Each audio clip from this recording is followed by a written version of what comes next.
the next team up, which is the final team of the day, is Vervid. So Vervid comes to us from Silicon Valley in the video space. And one of the really interesting things about this space is that it's about a $500 billion industry going forward. It's the kind of the last medium to be really tackled on a mobile device. And the interesting thing about the perspective that they've taken is that we're holding our phones vertically, and that vertical videos have an engagement rate that's 9 times higher than traditional YouTube videos. So they're building a platform specifically for that type of engagement. So I'd like to introduce John, the CEO, design lead, and co-founder of Vervid, to take us through it. Hi, I'm John, CEO and design lead at Vervid. We're a mobile-first platform dedicated to editing and preserving our everyday moments through video. I'm a hyper-sharer, meaning I post more pictures on our vacations than I probably should. But over the years of building these albums on Facebook and Instagram, I've learned that pictures, while beautiful, are limiting. Compared to video, they tell a flat story, where it's really the sequence of events that make the bigger experience worth telling.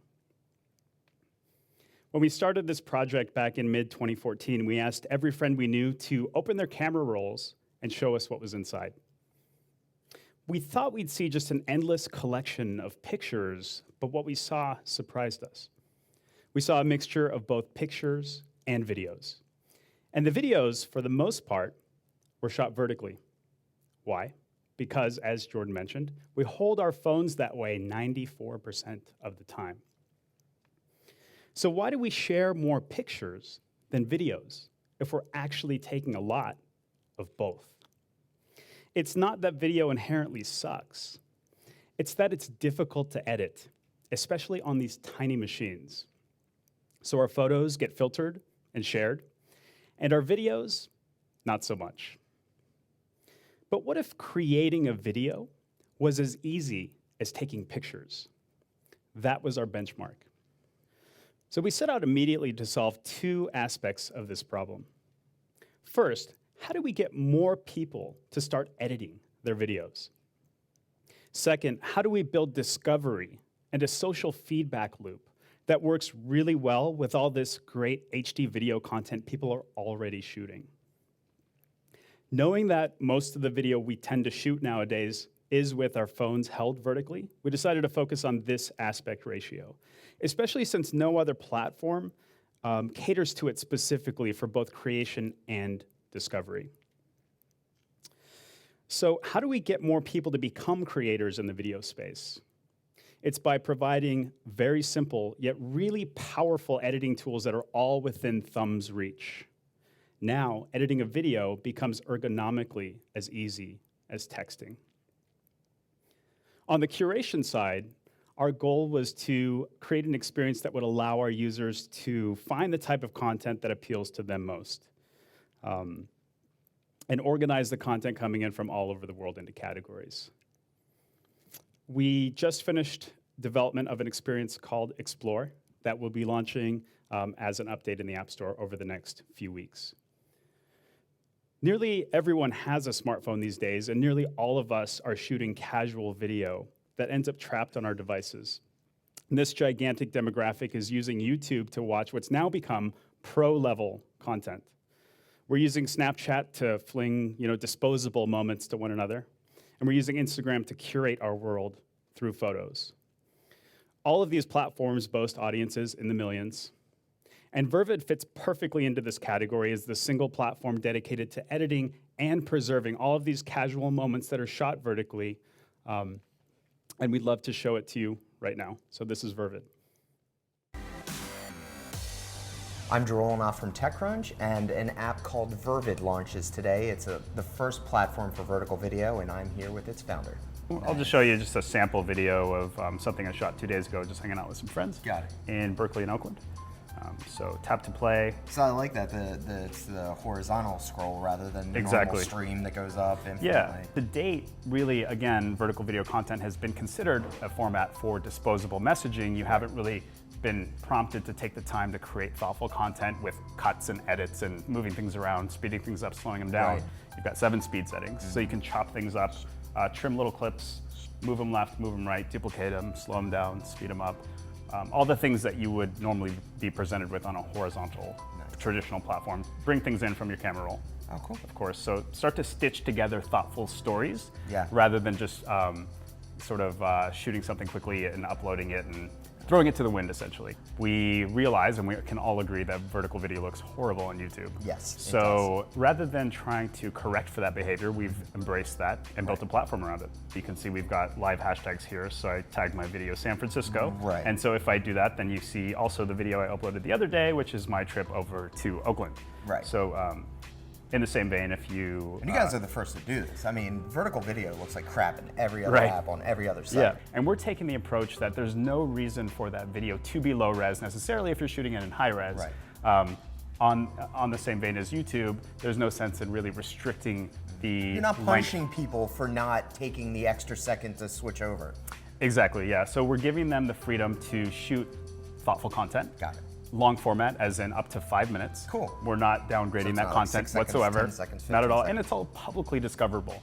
So again, going back to the whole idea of vertical video being a disposable platform for messaging, Right. we're completely not doing that, which is why we say we're more of a YouTube for vertical videos, Right. rather than a Snapchat that sticks around. Rather than using profile pictures, we're doing what we call bursts, and those are short form 8-second videos that allow you to express who you are, welcome users to your channel, Very cool. tell them to swipe up and subscribe.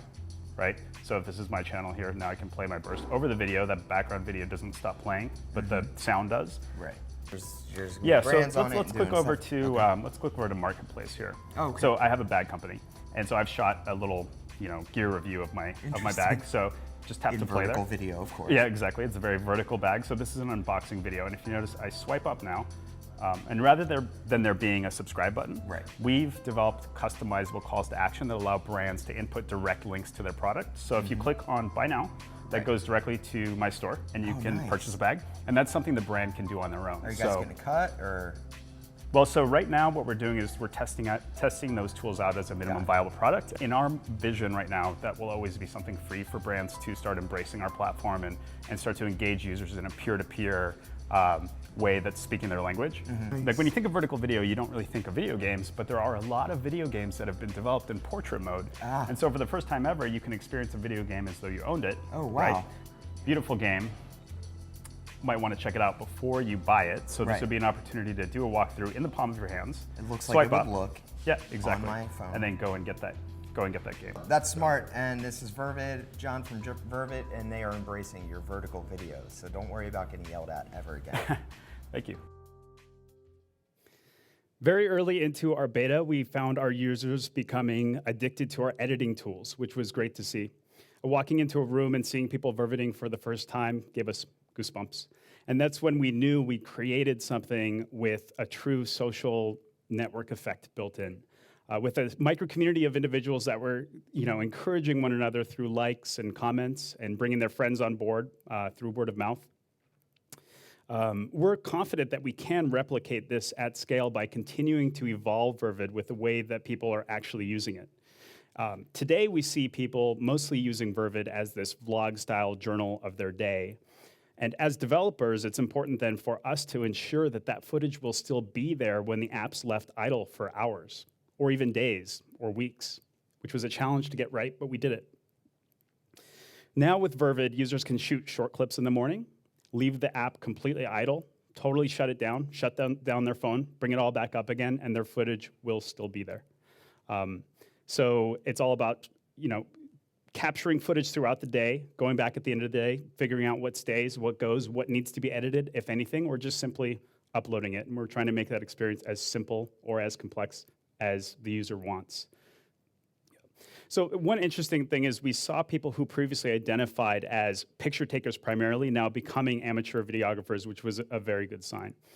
We've been out of beta for only about a month and a half now, and we have just under 10,000 users who have created over 2,500 videos, many with like counts now and view counts into the thousands. We were featured as the #2 best new app in 30 countries. We did an on-camera interview with TechCrunch TV, which you saw. We received coverage in LA Times, Slate Magazine, and the New York Times. We have garnered attention from influencers from Stanford University, from YouTube, and Vivo, who have all joined our team as advisors to help propel us from now forward into rapid growth. Just to give you a little background on our team, I'm a product designer and human factors researcher with over 15 years of commercial design experience. I've personally designed products for Samsung, for Texas Instruments, for Fluidmaster, National Semiconductor, Peerless Lighting, and several startups, just to name a few. I also have my own bag company, so this is my second startup. Daniel, my co-founder and CTO, leads our technical team, and he previously led development of 3D visualization software at GE Healthcare. So I'd like to leave you all with one ask. Look inside of your camera rolls and tell us how many of the videos you've shot are vertical. And then ask yourself, what am I going to do with those? They're taking up a ton of space on your phone, but they mean something to you, otherwise they wouldn't be there. They are telling a story. They just need a little glue to stick them together. So thank you.